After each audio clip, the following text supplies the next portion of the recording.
вас до видели сейчас. Доброе утро. Марья Моль, да Марья Моль. Эту песню знает каждый житель нашей республики. И коми, и русские, и все другие народы.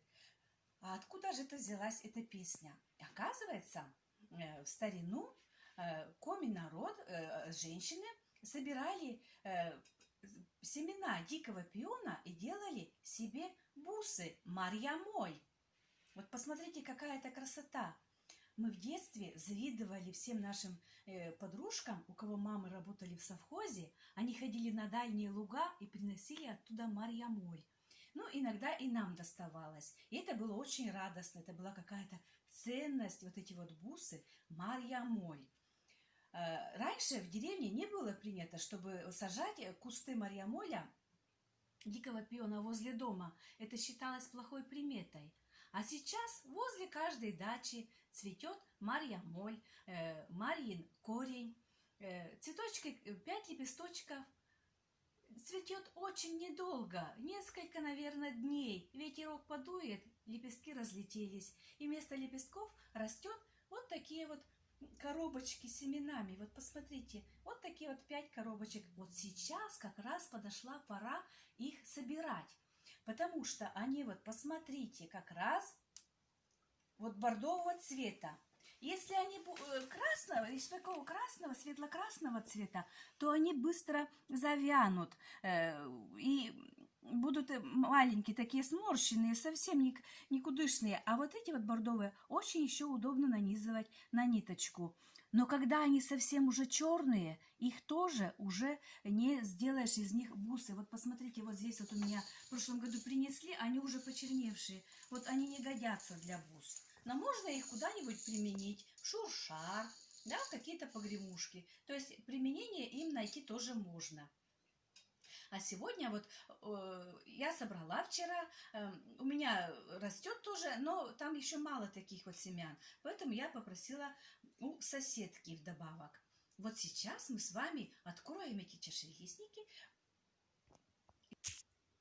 Вернее, плод. Это плод у дикого пиона, а внутри вот такие вот семена. И вот как в песне поется: «Щикач вылакуем мёль», да?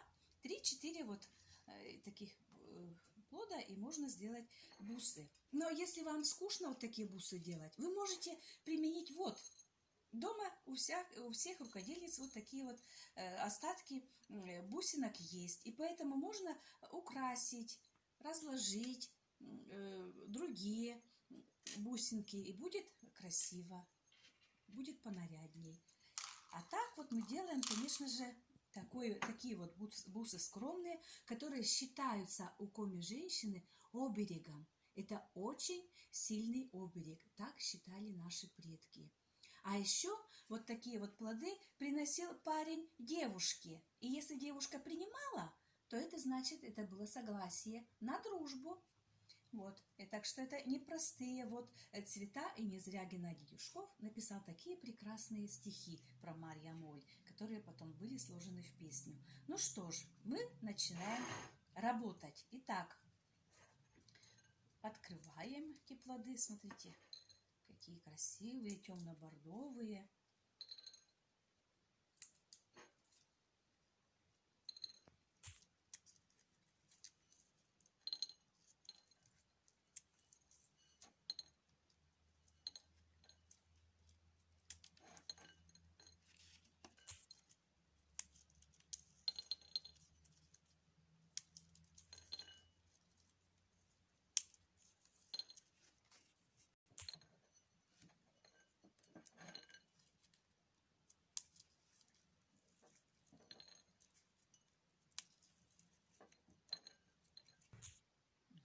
Вот мы с вами приготовили семена, приготовили нитку с иголкой, нитку в 2 нити сложили, чтобы можно было одеть сразу через голову.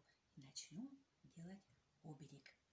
Это очень просто. Берете семечко, и вот здесь вот белая точечка, ну чтобы уже по центру, втыкаете, и все.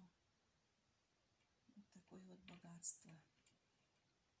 Даже считалось у коми женщины, что даже вот одно семечко, и то это уже обережет от всех злых духов, от сглаза особенно, от порчи.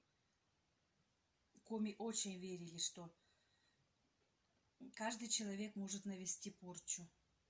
Этого боялись. И поэтому себя берегли как могли. И вот Марья Моль – это тоже один из оберегов. Беременные женщины старались носить. У нас, кстати, Марья Моль растет в пойме реки Седью. Но я туда ни разу не ходила, не собирала. Вдруг там медведи.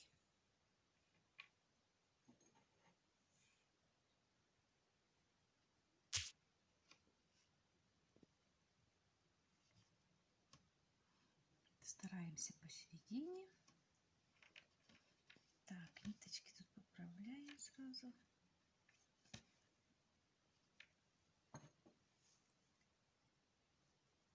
Сейчас как раз сезон, так что собирайте Марья Моль, делайте бусы. Но все равно эти семена пропадут. А так будет такая вот красота, такой оберег.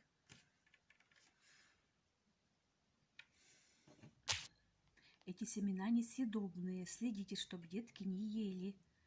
Они ядовитые.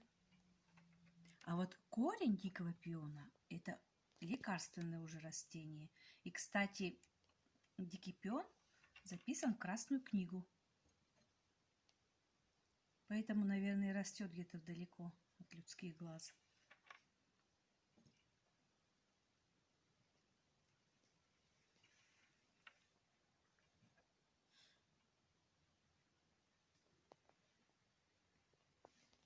Корни такие красивые, розовые. Мы как-то собирали, сушили в печке в деревне. Но запах, конечно, как змеиный яд пахнет. И вы знаете, что вот настойку дикого пиона продают же в аптеке? Ну вот, мы с вами завершаем нанизывать семена. Вот посмотрите, какая красота получилась. Даже в кадре, наверное, не видно, что вот они темно-бордовые такие. Вот несколько днями раньше я сделала эти бусы, они уже засохли. Смотрите, вот. И они потом высохнут, будут такие. Но дело не в красоте, а дело в том, что это оберег. Посмотрите. Так, ниточку оставляем, чтобы было удобнее завязывать. Ну вот, так что, но если хотите, я говорю, вы можете добавить другие бусинки, будет поярче. Сейчас вы знаете, что такое Марья Моль, для чего вообще Марья Моль у нас растет, что не зря Геннадий Юшков написал эту песню. Ну что ж, закончили мы с вами бусы. А вы поспешите на дачу, и у кого есть дикий пион, как раз вот эти вот плоды сейчас созрели, делайте тоже такие бусы. А я подарю нашему оператору Наталье Васильевне. Ну и послушайте песню «Марья Моль».